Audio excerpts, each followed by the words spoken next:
सहाबा कहते हैं कि हुजूर एक शख्स के पास से गुजरे जो गिड़गिड़ा के दुआ मांग रहा था। मतलब कुछ लोग दुआ मांगते हैं तो दुआ में उनके लफ्ज होते हैं लेकिन उनकी कैफियत नहीं शामिल होती। तो सहाबा कहते हैं वो गिड़गिड़ा के दुआ मांग रहा था, वो महव था दुआ के अंदर, बड़ी देर से या रब या रब या रब पुकार रहा था। तो महबूब ने फरमाया जी जितनी मर्जी भी दुआ मांगे अल्लाह इसकी कबूल नहीं करेगा। आंसू शामिल है दुआ में, हाथ उसने उठाए हुए हैं, मांग भी उस करीम से रहा कि जो किसी को भी खाली नहीं लौटाता, लेकिन वो दुआ मांग रहा है। हुजूर फरमाते हैं जितनी मर्जी दुआ मांगे इसकी मकबूल नहीं होगी। ये कह भी उसने दिया इसकी जुबान से हमेशा हक और सच ही निकलता है। तो महबूब पाक सल्लल्लाहु अलैहि वसल्लम के सहाबा ने फौरन सवाल किया कि या रसूल अल्लाह सल्लल्लाहु तआला अलैहि वसल्लम हुजूर वजह क्या है, क्या सबब है कि ये दुआ मांगेगा तो अल्लाह कबूल नहीं करेगा, हालांकि रब सबकी सुनता है। तो हुजूर ने फरमाया मत अमहु हराम मशरबहु हराम मलबसहु हराम, जो ये खा के आया है वो भी हराम पैसों, जो पी के आया है वो भी हराम पैसों, लिबास पहना है वो भी हराम पैसों। क्योंकि रिस्क का मामला साफ सुथरा नहीं, लिहाजा इसकी दुआएं कबूल नहीं हो सकती। याद रखें तरीकत के अंदर, मार्फत के अंदर, हमारे तो सूफिया यहाँ तक कहते हैं जैसा कि सरकार दो आलम सल्लल्लाहु अलैहि वसल्लम ने फरमाया ना कि इसका खाना पीना उठना बैठना वो चीजें अगर जो इस्तेमाल करता है वो हलाल की होती तो दुआएं भी कबूल होती। तो सूफिया तो यहाँ तक कहते हैं हज़रत बायज़ीद बुस्तामी रहमतुल्लाह अलैह के एक लुकमा हराम का जो बंदा खाए उसकी तो 40 दिन इबादत कबूल, नफल कैसे कबूल हो? जब तक हमारा लेन देन का मसला, रिस्क का मसला, इसमें सफाई नहीं होती,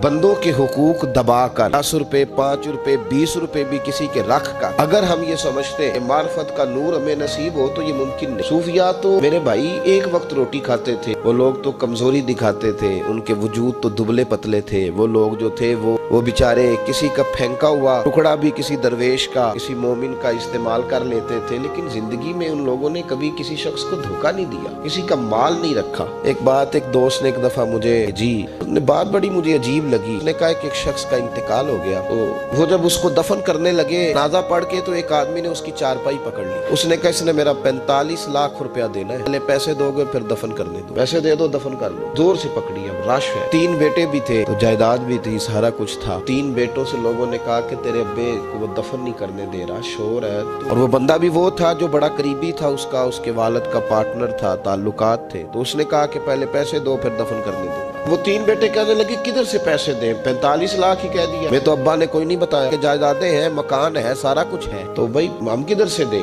चलो 2-4 लाख की ठीक है, वो थोड़ा सा करे नरम रवैये को तो हम करते हैं, शोर तो है, लेकिन किधर से दें 45 लाख? जब बात बहुत तेज हो गई, शोर हो गया, वो इंसान मजनू बन के उसने चारपाई थामी हुई है, कहता नहीं पहले पैसे दोगे फिर दफन करने दूंगा। 3 बेटे थे तो एक बेटी भी थी। बेटी को घर में पैगाम गया कि तेरे अब्बा को दफन नहीं होने देते, सारा जेवर उतार के भेज दिया। उसने कहा चचा से कहो मेरे अब्बा के उससे जिसने कर्जा लेना है कि ये रख ले और मैं थोड़े थोड़े करके पैसे लौटा देती हूँ, मेरे बाप को मरने के बाद यूं रुसवा न करे, उसको दफन तो होने दे, मैं एक पाई दे दूंगी, मेरा वादा रहा। वो बेटी ने 8-10 लाख का जेवर भेज दिया तो वो कर्जा लेने वाला शोर करने लगा। उसने कहा ओ मुझे पता चल गया, मुझे माफ कर दो सारे और इसे दफना दो। कहा क्या हुआ? तो वो कहने लगा मैंने इससे 45 लाख लेना नहीं था, मैंने देना था। तो मैं गौर कर रहा था कि अगर तो मैंने ऐलान कर दिया ना कि 45 लाख मैंने देना है तो 110 निकल आएंगे वारस, मुझे भी दो मुझे भी दो। तो मैंने ये रवैया इसलिए इख्तियार किया है कि मैं देखो इसका असल वारस है कौन। असल वारस वो बेटी है जिसने अपने कानों से बुंदे भी उतार के भेज दिए और जिसने अपने वो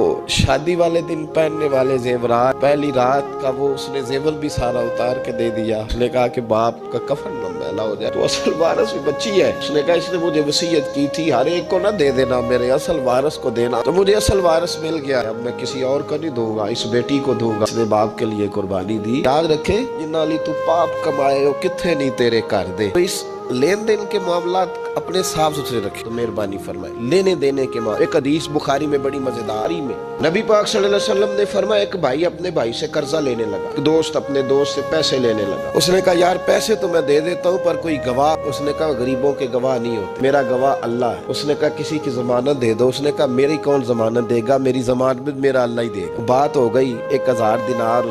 उसको बात बड़ी पसंद आई। कहा अल्लाह के नाम पर तू कहता है, अल्लाह भी गवाह है हमारे दरमियान और अल्लाह ही जमानती है, तो ले ले पैसे। 4 दिनार दे दिए। वो बंदा दरिया के पार चला गया। मेहनत ये देखें, अब इस हदीस से आप दर्स देखें, ये हिकायत नहीं, ये मेरे रसूल पाक का बयान किया हुआ फरमान। करना। इसकी सदाकतों पे देखे और बुखारी की हदीस के जुमले कितने हसीन है। नबी पाक सल्लल्लाहु अलैहि वसल्लम ने फरमाया वो जिसने पैसे लिए बतौर कर्जा वो दरिया के पार चला गया, मेहनत मजदूरी करता रहा, जब मुकर्ररा वक्त आया तो उसने 1000 दिनार वादा किया था फलां तारीख को दे दूंगा, उस तारीख को उसने 1000 दिनार लिए और दरिया के किनारे पहुंच गया कि मुझे कश्ती मिले तो मैं उस तक पहुंचाऊं। लेकिन उसने इत्तेफाक के उस दिन कश्ती कोई ना मिली, बड़ा इंतजार किया, कश्ती कोई ना मिली। उसने एक लकड़ी ली, लकड़ी को अंदर से फाड़ा, लकड़ी होती है ना बांस की तरह, अंदर सुराख बन जाता है, बन जाती है। उसने अंदर से उसकी खुदाई की, उसके अंदर उसने 1000 दिनार रखा और एक रुका रखा कि भाई मैं पहुंचना चाहता था लेकिन मुझे कश्ती नहीं मिली तो मैं 1000 दिनार रख रहा हूँ, जिस रब की जमानत पर मैंने लिए थे मुझे उम्मीद है रब तुझ तक पहुंचा देगा, मुझे उम्मीद है अल्लाह पहुंचा देगा तेरे तक, मुझे उम्मीद है पहुंचाएगा। एक है कि उसने उसको बंद किया किसी कपड़े के साथ और बंद करके दरिया में डाल दिया। अब वो इंतजार करने लगा, वो जो शख्स था वो भी किनारे आया कि आज उसका वादा है, उसने आना है। लेने वाले को टेंशन होती है तो मेरे ख्याल है लेने वाले को भी बहुत ज्यादा ही होती है। आज लेने वो आ गया किनारे पे, पैसे आने, लेकिन कोई शय ना आई। एक लकड़ी बहती हुई आई तो उसने उठाई लकड़ी का, चलो पैसे नहीं मिले तो ईंधन तो मिला है ना, घर जाके लकड़ी जला के रोटी तो पकाएंगे। तो लकड़ी उठा के घर लाया, घर ला के जब उसको छीला, तोड़ने लगा कि टुकड़े करके इससे आग जलाता हूँ, उसने खोली तो अंदर से रुक्का भी निकल आया और 1000 दिनार भी निकल आया। रब करीम का अंदाज देखो कि दरिया कितना चौड़ा होता है और जो कागज होता है वो पिघल जाता है दरिया के अंदर, लफ्ज मिट जाते हैं। हर चीज को बाहिफाजत मेरे रब करीम ने पहुंचा दिया। उसने जब उसको खोला ना 1000 दिनार भी निकल आया, कर्रा वक्त पे उसे पैसे भी मिल गए, वो बड़ा राजी हुआ। अब ये बंदा आया कुछ दिनों के बाद दोबारा 1000 दिनार का और बंदोबस्त करके लाया, तो नहीं उस तक पहुंचे कि कहीं गुम हो गए। 1000 दिनार का और बंदोबस्त करके लाया। मासूम आमना हबीबे किबरिया